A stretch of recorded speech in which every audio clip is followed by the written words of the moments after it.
This guy makes over $1.2 million per year with a one-page portfolio.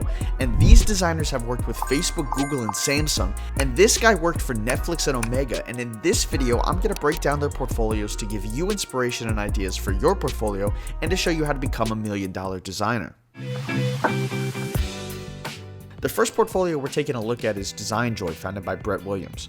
Now, if you haven't heard about DesignJoy, it's a design agency that does over $1.2 million a year. But the crazy thing is Brett does everything himself. So let's take a look at his portfolio to see what we can learn.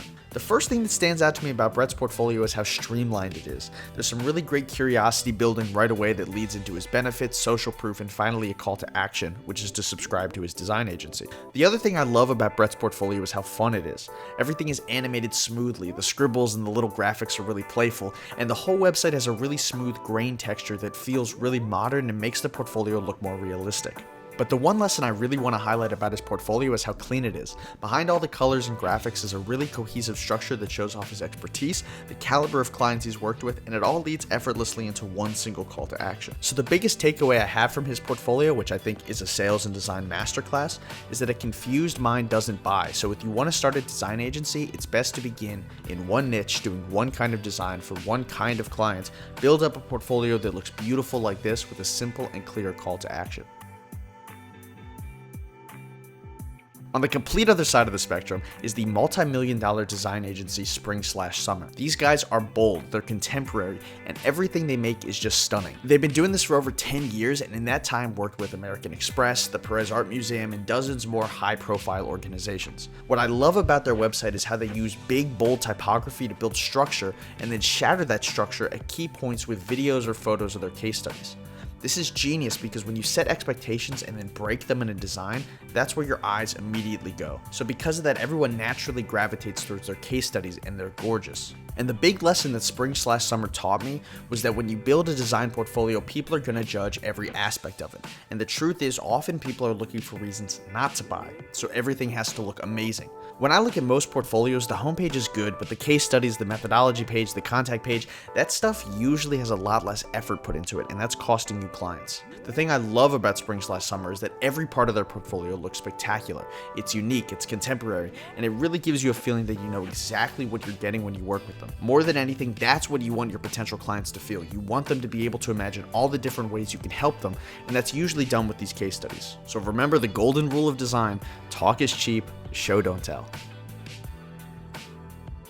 Nicolas Loureiro is one of my favorite designers right now, and his portfolio is absolutely amazing. He's worked with Netflix, Omega, and other big budget high-end brands. The thing I love most about his website though is just the smooth scrolling effect. It's almost like you're going through a file folder of all his designs. It feels physical, it feels 3D, and it just looks great. The case studies too are just perfect. He's designed them so that every case study page matches the color scheme of the project, and it makes everything just pop out so much more. You can click to scroll through each screenshot, and the other interesting thing about this is that it's mostly visual. You really only get an explanation at the beginning. Now, a lot of people would say that's bad practice, and you want to sell yourself, you want to talk about what you did for the clients, what results you got them, but here, when he's responsible for concept, direction, storyboarding, animation, Nicolas really just wants to show off the work and let it speak for itself. In his case, I think that's the right move. You don't want to be talking about KPIs and metrics and 15% more clicks and all that, when what you want to get across is that you're a creative person with skills and a vision. But the biggest lesson I got from this website is that you only want to show off the best of the best. On his profile page, Nicolas says he's worked with crazy high-end clients like Chanel, Kenzo, Lacoste, and yet none of those case studies are in his portfolio. It's not a huge portfolio, it's only a handful of case studies, but those case studies are brilliant. As designers, I think we have a tendency to fall in love with projects, especially if they took a lot of time and energy. Unfortunately, those tend to be the projects where we're trying something out for the first time, and that's why they took a lot of time and energy. You have to be able to evaluate the work objectively, pick a few exceptional pieces, and craft your portfolio around them.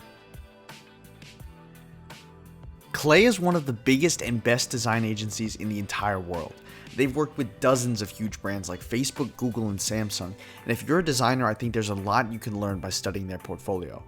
The main thing that I love about Clay's website is their case studies. They show you exactly what you need to know, they don't mince words, and the designs are stunning. I visit Clay pretty regularly for design inspiration, and I'm consistently blown away by the quality of every single case study page, and they have over 30 unique case studies in their portfolio. Now you might say this violates the rule that says you should only present your best designs, but the crazy thing is I think they do. They have dozens more projects and clients that they've left out of their portfolio, which is insane. The biggest lesson from Clay is that if you do want to land higher-end clients, you need to nail the art of putting together a clean, professional case study. Everything has to look beautiful, but it also has to be easily digestible because you're probably going to be pitching multiple people in multiple meetings, which is why every case study shows off only the most important parts of their projects, even though in some cases they're building entire platforms from scratch. So think of your portfolio like a rose garden. You spend time trimming and pulling back on your case studies to let the great stuff really stand out. Wanted for Nothing is the last $1 million portfolio on this list, and it's also my personal favorite. For starters, they have this little button in the corner that lets you pick your vibe, and it's absolutely awesome. I've never seen a portfolio that lets you customize it before.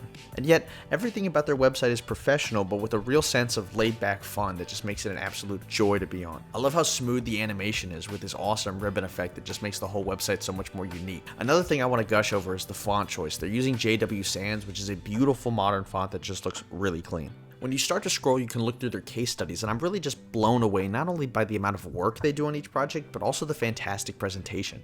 Everything fits together really, really well, and I just love how beautiful these transitions are. It's obvious a ton of time went into developing this website, and you get a real feeling that these guys care about the little details. The biggest takeaway I think you can get from Wanted for Nothing is that as a creative professional, you always want to bridge that gap between being creative and being professional. These guys do a great job. I love the fonts, I love the case studies, it's really professional, but I also love these little fun elements here and there that just make the whole website feel more playful. If that's the kind of vibe you're going for, I definitely think you should check out Wanted for Nothing for some inspiration.